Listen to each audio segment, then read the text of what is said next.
Good to have you along on this Wednesday, the 7th of December. TSB Talk Sport Business on Talk 100.3. Whilst there's so much talk about Qatar 2022, the other big cricket story going along is that David Warner has withdrawn his appeal to have his lifetime leadership ban overturned. He wrote a really strongly worded statement, which he put on Instagram, where Warner accused the independent panel that run Cricket Australia reviewing the sanction of wanting to put him through a public lynching.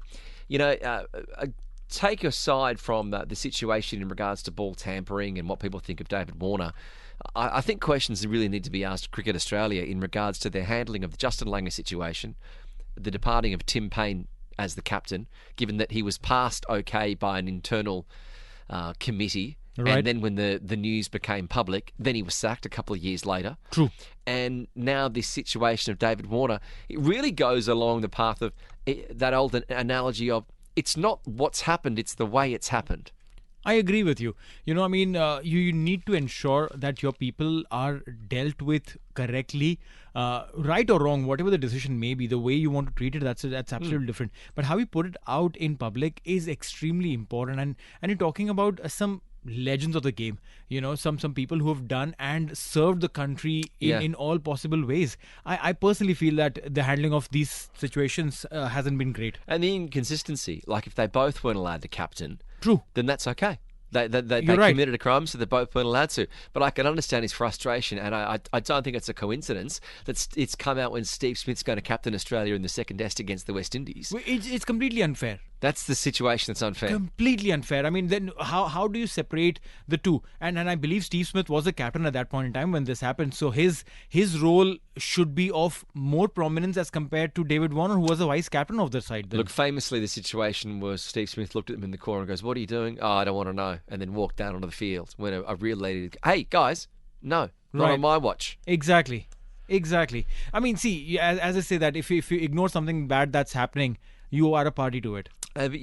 Indian cricketers don't tend to write books, reveal all books when they retire, do they? No. It's a big thing, certainly in the UK and Australia. And that's why they're circling now with David Warner that once he does retire, then the book comes out and that has all of the juicy secrets finally revealed. I completely agree with you. Like, you know, as I've always maintained and said that I'm a big Sachin Tendulkar fan. Yeah. I bought his autobiography, Playing It My Way, the day it released, and I have a signed copy by Sachin. And he wrote it. It wasn't written by someone else. No, it's his book. He's written it. Okay. And it is boring. Boring as how? Like, why? All there's nothing that we don't know. There's nothing that Wikipedia or Google won't tell you. Everything that is Sachin Tendulkar is in that book, but that's out in the public domain. He hasn't spoken about any controversies, any challenges, any altercations, any conversations that you would say, "Oh wow, is it?" None of it. It's boring and how. Like they just adorn my bookcase, my bookshelf. Again, they're prized pieces because one has been signed by Sachin Tendulkar, the other one has been signed by Sunil Gavaskar. So I have autographed copies of these books, but they're boring. Well, I was given the Alex Ferguson autobiography. I had all the juicy bits. Yeah, there you go. Players he didn't like, players that were too fat, players he wanted to sign. And that's what you were reading it for. Exactly. There was nothing of it. None of it. I'm currently reading Saurav Ganguly's autobiography, 100 is not enough. A century is not enough. It seems like there could be something in it because, again, Saurav was the kind of person who would wear a sleeve on his heart. So, or his heart on his sleeve. But it doesn't you can't compare it with Sachin's book. Sachin's book is blah. 0586 861003. What are some of the great sporting autobiographies or sporting books that you've read? Let us know. 800 81003 is the phone number. Are there certain books about cricketers, about footballers? I mean, I loved the title of Peter Crouch's book, which was How to Be an Ex-Footballer.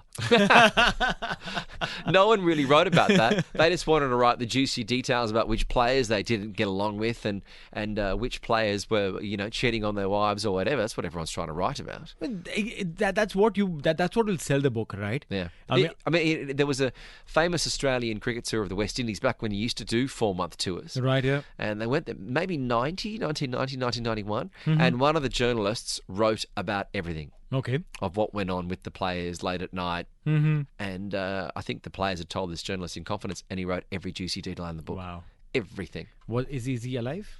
No, but I don't think he got an exclusive scoop for a long time from any of the players. I'll try and find the name of that book. Let us know, what are some of your favourite sporting books? 05868610